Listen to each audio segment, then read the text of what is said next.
आयुर्वेदिक उपचार को आज हर व्यक्ति अपना रहा है। इसी में सबसे बड़ा योगदान संध्या मेडिसिटी का है।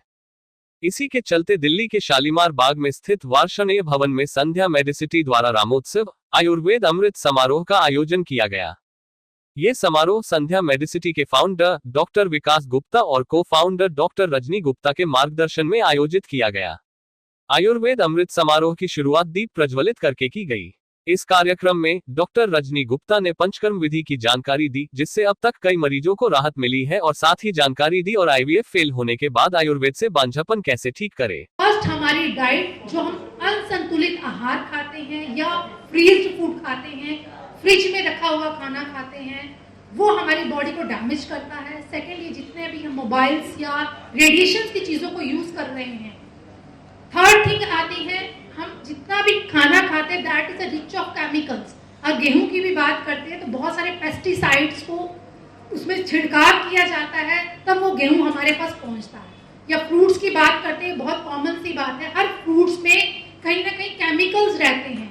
बाहर से दिखने में वो एप्पल बहुत अच्छा है या वो बनानास बहुत अच्छे हैं, बट जब हम उनको खाते हैं तो बहुत सारे केमिकल्स हम अपनी बॉडी के अंदर रेगुलर ले रहे हैं।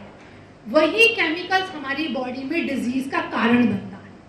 जहाँ पे मैं आपको शुगर की या हाई ब्लड प्रेशर, इनफर्टिलिटी की बात कर रही हूँ, तो ये उसी के कारण से बनता है।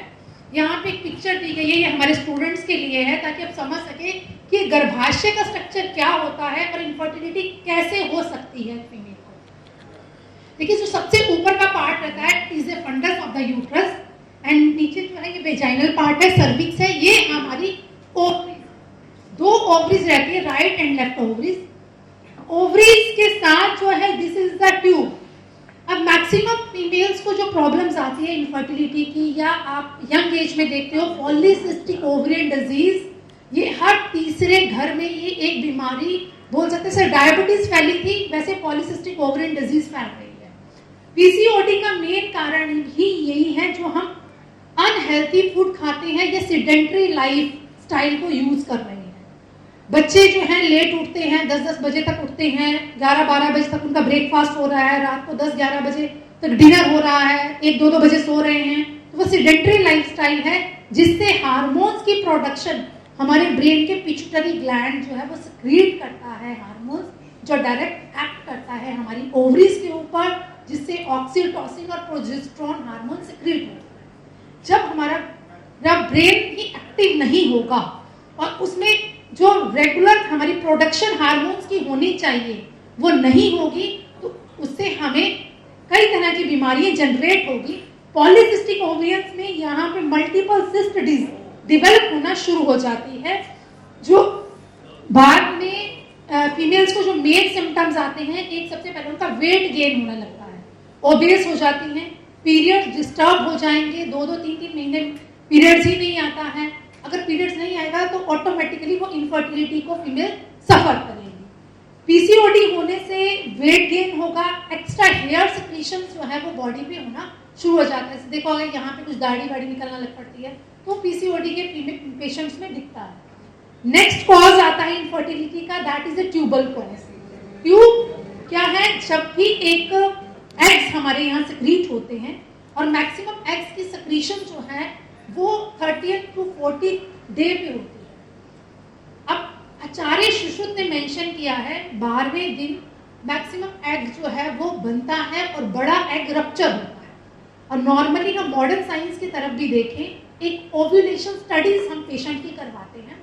ओव्यूलेशन स्टडी में क्या होता है कि रेगुलर अल्ट्रासोनोग्राफी के अंडर हम चेक करते हैं फीमेल के एग्स को, कि उनके एग्स प्रॉपर बन रहे हैं, उनकी ग्रोथ प्रॉपर हो रही है, और कौन सा मैच्योर्ड एग है जो टाइम से खाना नहीं खाते हैं, उनका वर्क शेड्यूल ऐसा है कि रात का मील बहुत लेट हो रहा है, उससे बॉडी में कहीं ना कहीं प्रॉब्लम्स आती हैं, और बीज जो होता है उसकी पोटेंसी धीरे धीरे कम हो जाती है।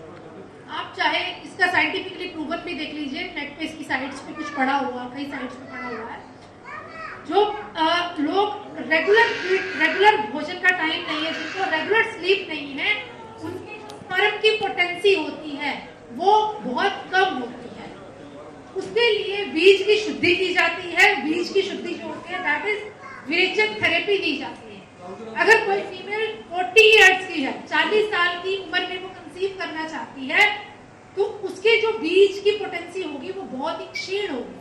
जो बच्चा पैदा होगा वो मेंटली और फिजिकली वीक रहेगा। आजकल हम देखते हैं कि हर पेरेंट्स चाहते हैं हमारा बच्चा आईटी प्रोफेशनल बन जाए, इंजीनियर बन जाए, डॉक्टर बन जाए, या बहुत अच्छे ओहदे पे जाए, बहुत इंटेलिजेंट हो। वो बच्चे इंटेलिजेंट कैसे होंगे? स्कूल्स में, नॉर्मल स्कूल्स में भी आप देख लीजिए, छोटे छोटे, मतलब हर स्कूल में बच्चों को जो एजुकेशन लेवल इस टाइम दिया जाता है, उनकी जो बुक्स है या उनको जो स्टडी का मटेरियल प्रोवाइड किया जा रहा है, वो हम लोगों ने जो पढ़ा था उससे बहुत ही चेंज। तो क्या बच्चा उतने भार को अपने इतने छोटे से ब्रेन में वो डेवलप कर पा रहा है? इतनी एक्टिविटीज स्कूल में एनरोल्ड कर दी गई हैं, क्या वो बच्चे उन एक्टिविटीज को फुलफिल कर पा रहे हैं? इस समारोह के माध्यम से आयुर्वेद के गहरे ज्ञान को साझा करते हैं।